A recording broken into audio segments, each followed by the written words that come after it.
പത്തനംതിട്ട കൊടുമണ്ണിൽ പോലീസിനെ ആക്രമിച്ച കേസിൽ 6 പേർ അറസ്റ്റിൽ. കൊടുമൺ ഇടത്തിട്ട സ്വദേശികളായ അർജുൻ, അരുൺ, മുരളി, ആനന്ദ, വിപിൻകുമാർ, അബിൻ, ഷമീൽലാൽ എന്നിവരാണ് അറസ്റ്റിലായത്.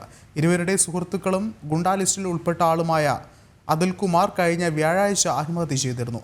ഇന്നലെ നടന്ന സംസ്കാര ചടങ്ങുകൾക്ക് ശേഷം നിരവധി ക്രിമിനൽ കേസുകളിൽ പ്രതികളായവർ ഉൾപ്പെടെ പ്രദേശത്ത് തമ്പടിച്ചിരുന്നു. ഇതറിഞ്ഞ് സ്ഥലത്തെത്തിയ പോലീസിന് നേരെയാണ് സംഘം ആക്രമണം നടത്തിയത്. മറ്റ് സ്വകാര്യ വാഹനങ്ങൾ ഉൾപ്പെടെ തടയുകയും കേടുപാടുകൾ വരുത്തുകയും ചെയ്തിരുന്നു.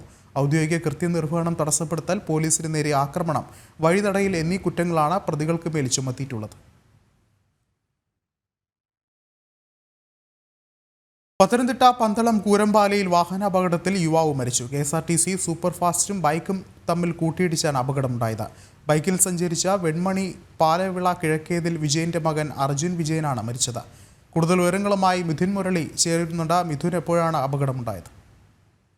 വിഷ്ണു, ഇന്ന് ഉച്ചയ്ക്ക് 1 മണിയോടെയായിരുന്നു സംഭവം. തിരുവനന്തപുരത്തേക്ക് പോയ സൂപ്പർ ഫാസ്റ്റ് ബസ്സിലേക്ക് പന്തളം ഭാഗത്തേക്ക് വന്നിരുന്ന അരുൺ വിജയൻ ഓടിച്ചിരുന്ന ബൈക്ക് ഇടിക്കുകയായിരുന്നു. തുടർന്ന് അപകടത്തിൽ അരുണിന്റെ ജീവൻ നഷ്ടപ്പെട്ടു. വെൺമണി പാലവിള കിഴക്കേതിൽ വിജയന്റെ മകനാണ് അർജുൻ വിജയൻ. 21 വയസ്സാണുള്ളത്. MC റോഡിൽ പന്തളം കൂരമ്പാല ചിത്രോദയം വായനശാലയ്ക്ക് സമീപത്താണ് ഈ അപകടം സംഭവിച്ചത്. തിരുവനന്തപുരത്തേക്ക് പോകുകയായിരുന്നു ഈ സൂപ്പർ ഫാസ്റ്റ്. പന്തളം ഭാഗത്തേക്കായിരുന്നു അർജുൻ ബൈക്കിൽ വരികയായിരുന്നത്.